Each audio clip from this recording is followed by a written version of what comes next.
برطانیہ میں اکنامکس اور ڈیولپمنٹ سائنسز کی تعلیم کے دوران چھٹیوں میں فلم میکنگ کا شوق پورا کرنے کی خاطر نیو یارک فلم اکیڈمی میں داخلہ لینے والے بابر احمد کو معلوم نہیں تھا کہ فلم سازی ہی ان کا مستقبل ہوگا۔ جب میں گیا نیو یارک فلم اکیڈمی تو مجھے ایسے لگا جیسے کہ میں پہلی بار دنیا میں دیکھ رہا ہوں، جیسے کہ میرے آنکھوں سے کسی نے پردہ اٹھا دیا۔ ان کا مقصد یہ تھا فلمز کس طرح بنائیں، فلمز کا مقصد کیا ہے، اور کبھی بھی یہ نہیں تھا کہ کتنے پیسے بنیں گے، کتنی شہرت ہوگی، ہم اپنے لیے کیا کریں گے۔ بابر احمد نے فیصلہ کیا کہ وہ ایسی فلمیں بنائیں گے جو سماجی مسائل کی عکاسی کے ساتھ ساتھ معاشرے میں ان مسائل کی آگہی میں مددگار ثابت ہوں۔ پہلی مووی جو میں نے بنائی تھی وہ ایک لڑکا ہے، وہ اس کو ڈسلیکسیا ہوتی ہے، یہ لرننگ ڈسیبلٹی ہے، تو پھر اس کی ٹیچر اس کی مدد کرتا ہے۔ اور ایک اور فلم میں نے بنائی منگولیا میں، ایک چھوٹا بچہ ہوتا ہے، بہت زیادہ غربت میں ہوتا ہے، اور پھر اس کے چچا اس کو 3 سبق سکھاتا ہے۔ منگولیا میں بنائی اس فلم امکا دی 3 گولڈن رولز نے بابر احمد کو بین الاقوامی فلم فیسٹیولز میں پاکستانی امریکن فلم میکر کے طور پر پہچان دی، GTP، جس کے بعد انہیں ورلڈ بینک اور IMF نے ویڈیوز بنانے کی پیشکش کی۔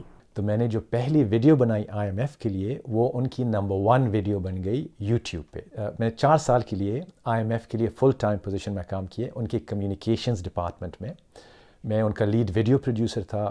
اس ملازمت کے دوران انہیں ایک دن اپنی اگلی فلم کا موضوع نظر آیا۔ ایک ایسا واقعہ ہوا جو کہ ایک ضعیف بزرگ بے ہوش پڑے ہوئے تھے زمین پہ، اور لوگ اوپر نیچے گزر رہے تھے، لوگوں نے دیکھا بھی نہیں کہ یہ ہے یہاں کوئی انسان پڑا ہوا ہے۔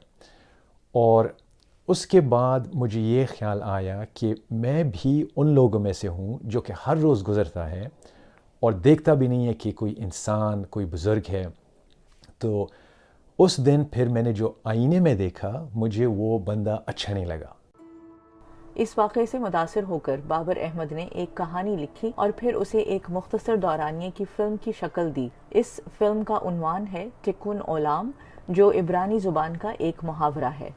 ٹکون یعنی کہ آپ زخم پہ مرہم رکھیں، اور اولام دنیا کے زخموں پہ آپ ملہم لگائیں۔ ایک 8 سال کے بچے کی نظر سے آپ دیکھیں گے کہ وہ کس طرح ہمدردی اور عزت لاتا ہے ایک بے گھر بزرگ کو۔ 10 منٹ دورانیے کی فلم ٹکون اولام اب تک بین الاقوامی سطح پر 30 فلم فیسٹیولز میں دکھائی جا چکی ہے اور اس سال ہونے والے آسکرز میں بھی سبمٹ کی گئی ہے۔ اس سے پہلے اسے 8 بیسٹ فلم ایوارڈز مل چکے ہیں اور یورپ اور امریکہ بھر میں اسے سراہنے کا سلسلہ جاری ہے۔ لوگ کہتے ہیں کہ امریکن معاشرے میں پاکستانی امریکن ہیں، تو پاکستانی امریکنز کیا کر رہے ہیں اس معاشرے میں؟ اور بہت لوگ ہیں جو پازیٹیو کام کرتے ہیں، جیسے پالیٹکس میں ہیں، آرٹس میں ہیں، ڈاکٹرز ہیں، لائرز ہیں، بہت پازیٹیو کام کر رہے ہیں۔ تو یہ بھی ان کی طرح ایک چھوٹا سا پازیٹیو کنٹریبیوشن ہے امریکن معاشرے میں۔ بابر احمد کے مطابق کسی بھی سماجی مسئلے پر بنی فلمز نیٹ فلکس جیسے OTT پلیٹ فارمز کی وجہ سے محض فلم فیسٹیولز تک محدود نہیں رہیں، اور انہیں امید ہے کہ ان کی بنائی ہوئی فلموں کو بھی ایسے پلیٹ فارمز پر پذیرائی ملے گی۔ نخبت مالک، وائس آف امریکہ، بتھیسڈا، میری لینڈ۔